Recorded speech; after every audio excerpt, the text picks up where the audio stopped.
प्यारे बच्चों, कल हमने इंडियन सिविलाइजेशन एंड कल्चर का 2 पैराग्राफ बना दिया था। आज हम लोग 3 से 5 पैराग्राफ तक देखेंगे इस वीडियो में।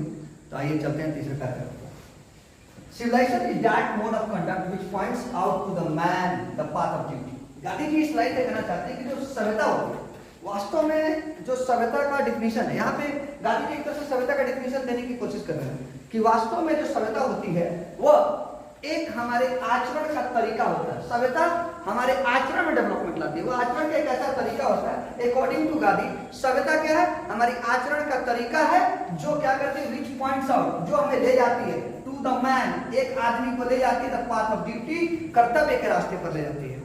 अगर हम सब डे बाय डे हो रहे हैं तो हम अपने कर्तव्यों को करने के पीछे भागेंगे। आजकल लोग अधिकारों पर ज्यादा ध्यान दे रहे हैं, कर्तव्य पर कम ध्यान दे रहे हैं। अधिकार जानते हैं कि पिताजी की प्रॉपर्टी में से मेरा हिस्सा हुआ, लेकिन अपना कर्तव्य नहीं जानते कि हमको सेवा उनकी करनी चाहिए, माता पिता की सेवा करनी चाहिए। यानी गांधी का मानना है कि सब व्यक्ति वो है जो अधिकारों से ज्यादा अपने कर्तव्य पर ध्यान दे। और इसी लाइन को यहाँ पे बता रहे हैं कि रियल सभ्यता क्या है, वह एक हमारे आचरण का ऐसा तरीका है विच पॉइंट आउट, जो आदमी को, which point out to the man, जो आदमी को ले जाती है किस तरह, द पाथ ऑफ ड्यूटी, कर्तव्य के रास्ते पर ले जाती है। Performance of duty and observance of morality are compatible terms.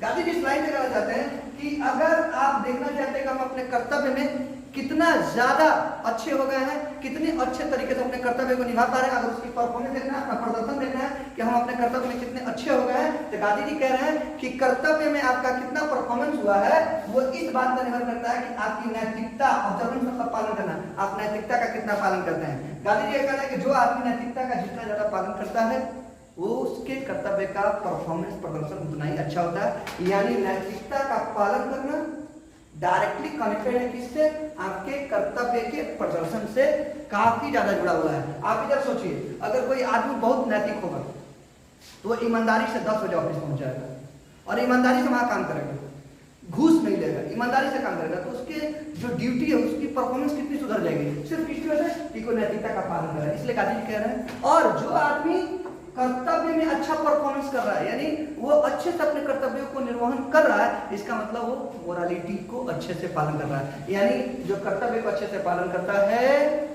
उसकी मोरालिटी ऑटोमेटिक ठीक रहती है, और जो मोरालिटी में ठीक रहता है वो कर्तव्यों को अच्छे से प्रदर्शित करता है, कर्तव्यों को अच्छे से निभाता है। इसलिए गांधी जी लिखेंगे कि दोनों जो टर्म्स हैं कन्वर्टिबल्स हैं, एक के होने से दूसरा ऑटोमेटिक हो जाता है, यानी दोनों एक दूसरे में अदला बदली वाले हैं, एक ठीक होगा तो दूसरा ऑटोमेटिक ठीक हो जाएगा।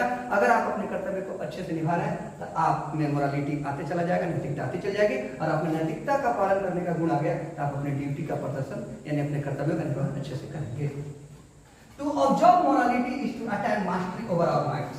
और गांधी जी का मानना है कि अगर कोई इंसान नैतिकता का ऑब्जर्व मतलब पालन करना है, नैतिकता का पालन करता है तो उसका एक ही अर्थ है, उसको कैसे पता चलेगा कि हम नैतिकता का पालन कर रहे हैं? तो गांधी जी कहते हैं कि जो भी इंसान अपनी नैतिकता का पालन करता है, is to attain mastery over our mind, वो तभी माना जाएगा जब वो अपने दिमाग, अपनी शौक, अपनी पैशंस, आवर पैशंस यानी अपने ही शौक, इच्छा और अपने दिमाग के ऊपर जब वो काबू पा लेता है, मास्टरी मतलब होता है वो काबू पा ले, नियंत्रण कर लेता है, तब वो जाके कहीं ना कहीं नैतिक व्यक्ति होने का दावा कर सकता है। यानी नैतिकता का पालन वही कर सकता है जो अपने शौक और अपने दिमाग पर मास्टरी यानी नियंत्रण प्राप्त कर लेता है।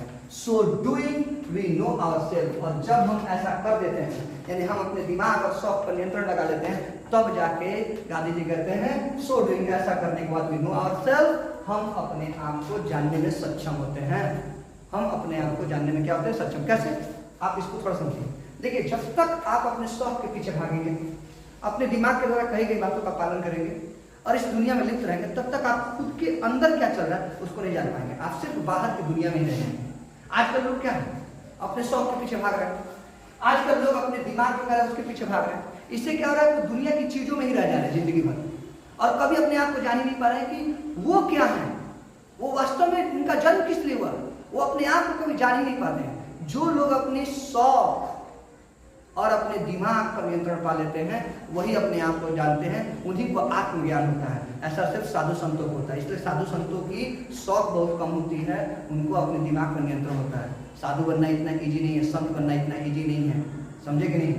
अब लिखा है तो Gujarati equivalent for the civilisation, और गांधी जी चूंकि गुजरात के थे तो उन्होंने कहा कि गुजरात में सभ्यता का मतलब इक्विवेलेंट मतलब बराबरी, सभ्यता को गुजराती लोग क्या मानते हैं, किसके बराबर मानते हैं, मीन्स गुड कंडक्ट और अच्छे आचरण को ही गुजरात में सभ्यता का दूसरा स्वरूप माना जाता है। यानी गुजरात में सिविलाइजेशन का मीनिंग होता है अच्छा से अच्छा आचरण। Gujarati equivalent for the civilisation, सभ्यता के लिए गुजरात में कौन सा वर्ड यूज किया जाता है, इसके समानांतर, इसके एकदम पैरेलल और इसके समान अर्थ में कौन सा शब्द यूज किया जाता है, इसकी मीनिंग गुजरात में होती है गुड कंडक्ट, अच्छा आचरण। यानी गुजराती लोग अच्छे आचरण को ही सभ्यता मानते हैं। आपके पास ऐसी फ्रिज कूलर है और अच्छा आचरण नहीं है तो वहां पर आपको सभी लोग, गुजरात के लोग आपको सभ्य नहीं मानेंगे। गुजराती में, गुजरात के लोगों में सभ्यता का एक ही मीनिंग होता है बच्चों कि अच्छा आचरण। If this definition to be correct, अगर सभ्यता का, गांधी जी कह रहे हैं कि अगर सभ्यता का, ऊपर बताया गया तीसरे पैराग्राफ में सभ्यता का जो डिफिनेशन बताया गया है, अगर सभ्यता का ये सही डिफिनेशन है, then India has so many writers, तब भारत को, जैसा कि बहुत सारे लेखकों ने कहा है, have found, दिखाया है, has nothing to learn from anybody else, तब भारत को कुछ भी नहीं टू लर्न, सीखने की जरूरत है फ्रॉम एनीबॉडी एल्स, किसी और, किसी दूसरे देश, किसी दूसरे व्यक्ति, किसी दूसरे समाज से कुछ भी, और दूसरी सभ्यता से कुछ भी सीखने की जरूरत नहीं है। अगर ऊपर वाली डिफिनेशन सही है जिसमें बताया जा रहा है कि सभ्यता का मतलब होता है, क्या होता है, अच्छा आचरण। अगर सभ्यता का मीनिंग नैतिकता और नैतिकता का पालन करना और आचरण होता है, तब हमारे इस प्यारे देश भारत को किसी और, किसी दूसरे सभ्यता या देश से सीखने की जरूरत नहीं है, क्योंकि हमसे ज्यादा नैतिक और आचरण वाला व्यक्ति और देश दूसरा कोई दुनिया में है नहीं। तो हम क्यों सीखेंगे, हमसे अच्छा आचरण किसी का तब तो सीखेंगे, क्योंकि आचरण मतलब सभ्यता होती है और हम सभ्यता अच्छा करना चाहते हैं तो अच्छा आचरण बनाना चाहते हैं, हमसे अच्छा आचरण किसी का है ही नहीं तो कैसे सीखेंगे। इसलिए दूसरे लेखकों ने भी, बहुत सारे लेखकों ने भी सुझाया है कि अगर ऊपर वाला डिफिनेशन सही है कि सभ्यता का मीनिंग होता है आचरण, तो हमें किसी और से सीखने की जरूरत नहीं है। And this is at it should be, और हमें जस्ट के तस, दिस इज एट, हमें जस्ट के तस, इट शुड बी, वैसा ही होना चाहिए जैसा अभी है, हमें चेंज करने की कोई जरूरत नहीं है। पांचवें पैराग्राफ में गांधी जी हमारे माइंड्स के बारे में कह रहे हैं, हमारे दिमाग के बारे में बता रहे हैं कि हम इतने बेचैन क्यों रहते हैं। We notice that the mind is a restless verb. हम लोग ये बहुत ही ज्यादा बार चिन्हित करते हैं, नोटिस करते हैं, दिमाग में ये बात आती है कि जो हमारा दिमाग है इज ए रेस्टलेस बर्ड, या एक बेचैन पंछी की तरह। क्यों?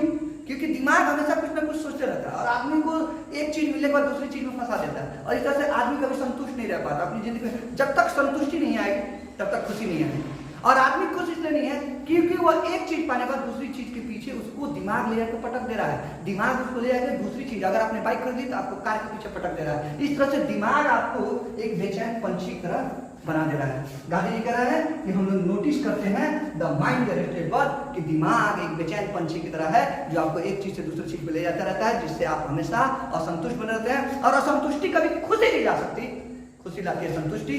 इसलिए दिमाग की बेचैनी को कम करना होगा, दिमाग को नियंत्रण में लाना होगा, ताकि हमें सेटिस्फैक्शन यानी संतुष्टि आए और हमारा खुशी का मार्ग प्रशस्त हो। हम दुनिया में जन्म खुश रहने के लिए आए हैं बाबू, खुश रहने के लिए। खुशी आती है संतुष्टि से, और दिमाग हमें संतोष करने की इजाजत ही नहीं देती, क्योंकि बेचैन पंछी की तरह हमेशा हमें बेकाबू करते रहती है, एक चीज छोड़कर दूसरी चीज के पीछे ले जाती है, वो मिल जाती है तीसरी के पीछे ले जाती है।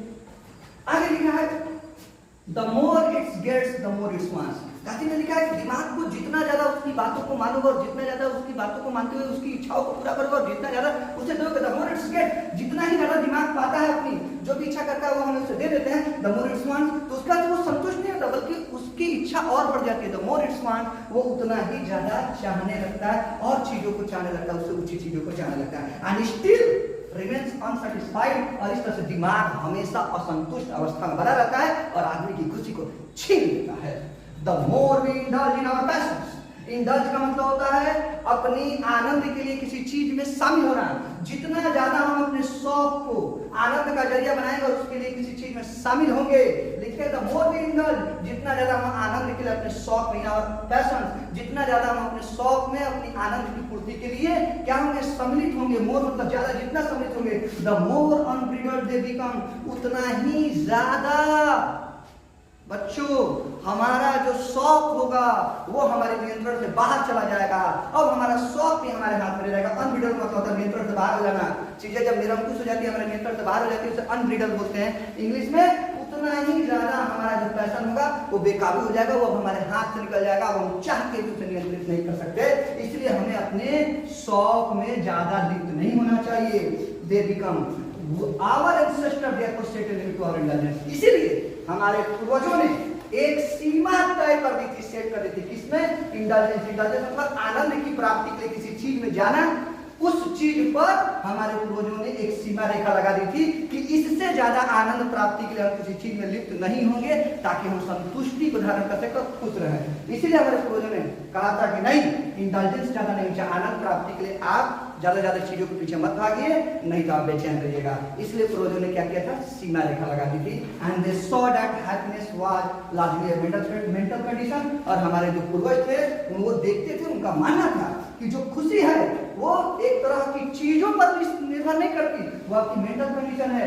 खुशी जो है आपकी दिमागी स्थिति है। अगर आपके दिमाग में संतुष्टि है, मड़ई में रहते हैं, छोटे घर में रहते हैं, संतुष्टि है, तो आपकी मेंटल कंडीशन सही है, तो आप खुश हैं। यानी हैप्पीनेस कहीं भी अमीरी से रिलेटेड नहीं है। आपके पास बहुत बड़ा घर है, आलीशान घर है, महल में रहते हैं, लेकिन आपकी दिमागी स्थिति अभी सही नहीं है, अभी उससे भी बड़ी महल की चाहत रखते हैं, या आपकी अभी भी कोई इच्छा जो अधूरी है, इसकी वजह से आप क्या रहेंगे? असंतुष्ट। और असंतुष्ट उतने बड़ा महल में होने के बावजूद भी आप असंतुष्ट हैं, जिसकी वजह से आपके चेहरे पर खुशी नहीं होगी। इसका मतलब ये है कि आपका महल आपकी खुशी का कारण नहीं बन पाया। लेकिन एक मड़ई में, एक टाटी में, एक झोपड़ी में रहने वाला व्यक्ति की खुशी इसलिए है क्योंकि वो क्या है?